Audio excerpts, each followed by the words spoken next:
Hello everybody. In today's video, I'm going to show you how to create Trust Wallet account step by step. To create a Trust Wallet account, you need to follow the step. Firstly, open any of the web browser and go to this extension over here and open this Trust Wallet.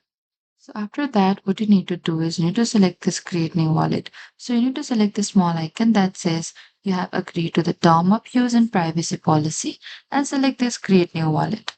Over here, you can select an option for this Windows or password as I'm going to select this Windows here, which is recommended by Trust Wallet as well. And select this create. So over here, you need to scan your finger on the fingerprint reader. And that is it. You have just registered under the Windows. And this is it. This is how you can create your Trust Wallet. And after that, you can select Open My Wallet in the bottom right.